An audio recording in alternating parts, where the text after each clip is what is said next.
So, good morning class. So, ang topic natin is decay of material. So, yung formula is same lang dun sa population formula. So, di bali sa libro, yung P ginawang R. Ginawang R. So, Roy na siya, Roy. So, a certain radioactive material decays a rate proportional to the amount present. If initially there are 500 milligram, so initial at 0 year 500 milligram of material present. After 3 years, so after 3 years,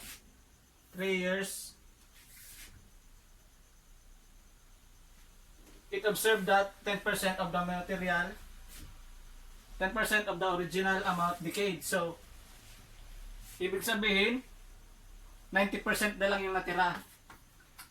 So, population at 3 year is equal to 0.90 times 500.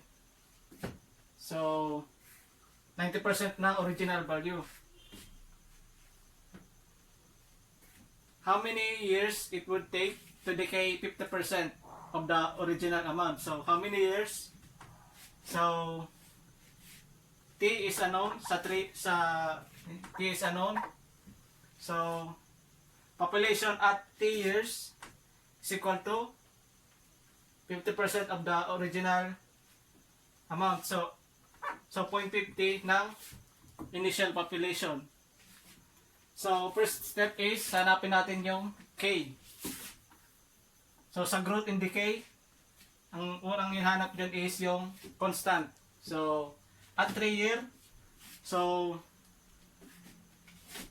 sa mga book natin, sa book, nag-isang R na. So, stick na lang tayo doon sa population formula natin.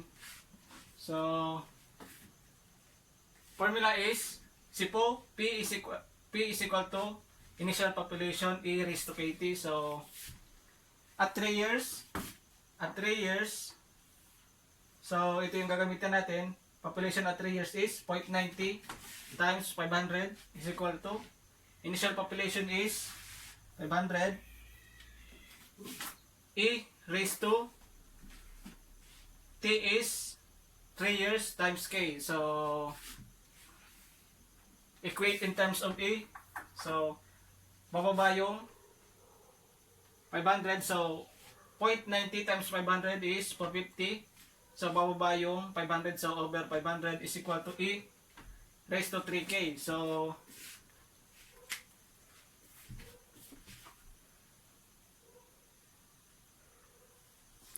bali tandaan nyo itong table na to, saka tandaan nyo yung table tapos ito.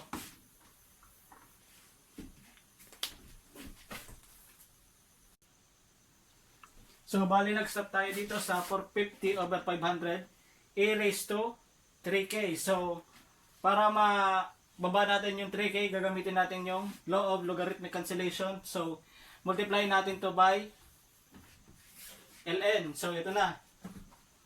Multiply natin yung buong equation by ln. So, ln 450 over 500 is equal to ln E raised to 3K to the base E. So, same base na to. Bababa yung 3K. So, equate natin sa 3K. So, 3K is equal to ln 450 over 500. So, tanggalin natin yung 3K dito. So, multiply natin by 1 over 3 yung buong equation. So, magiging K is equal to 1/3 ln 450 over 500. So, K is equal to negative 0.0351.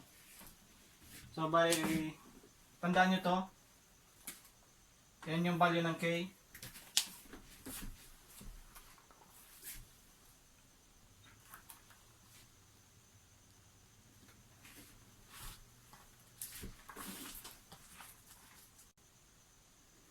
So, andito na tayo sa T years.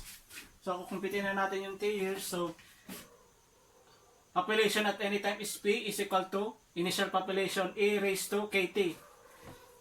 But yung P natin sa T years is 0.50 times PO. So, 50% ng initial population. So, 0.50 PO is equal to PO E raised to, so K natin is negative 0.0351 T times T. So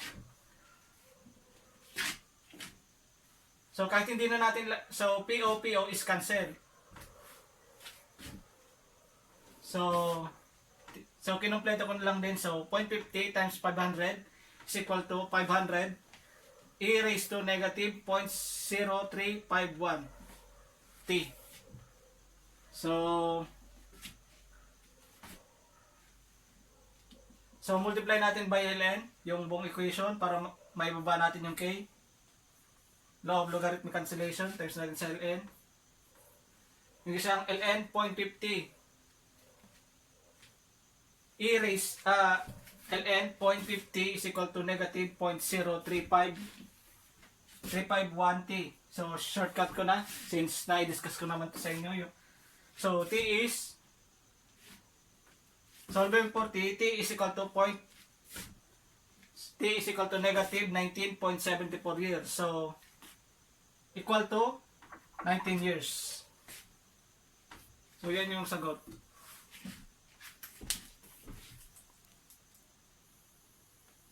Next problem, a cobalt has a half-life of 5.7 years. So a cobalt has a half-life of 5.7 years. Initially, there are 100 grams of cobalt. How much will be left after 5 years? So at 0 year, so gawa tayo ng table. So at 0 year, so initial population is 100 grams. So tapos a cobalt has a half-life of 5.7 years. So ang ibig sabihin ng half-life, so ang half-life means kailan siya 50% of population.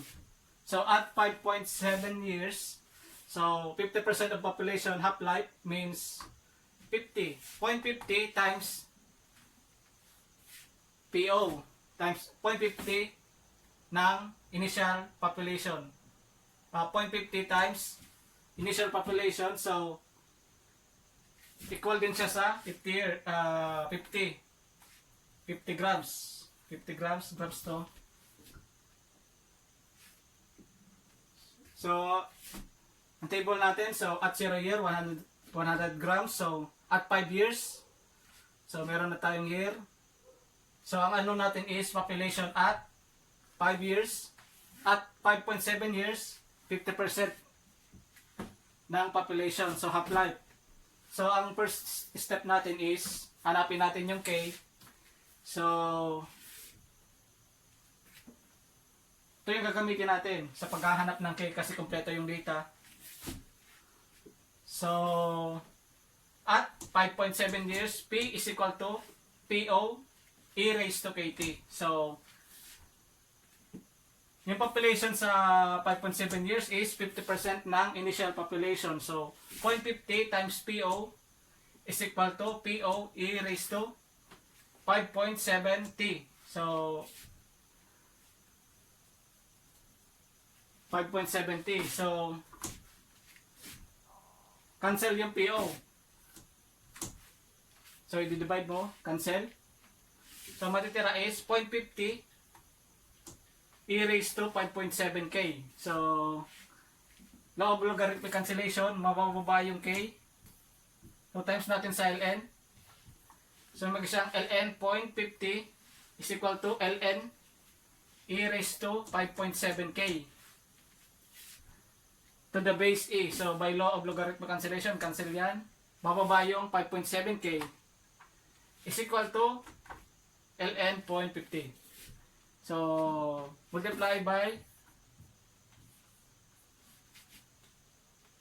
1/5.7 para matanggal yung K. So K is equal to 1/5.7 ln 0.50. So K is negative 12,160. So yan yung K. So ang hinahanap natin is population at 5 year. So at 5 year, at 5y, 5 year. So population at 5 years is equal to initial population A raised to KT. So the next equation will be 100. So initial population is 100. 100 A raised to negative 12160. Negative 0.12160 times 5 since 5 years. Since 5 years. So input nyo na yun sa calculator. So ang lalabas is 54.44 grams. So ito yung final answer.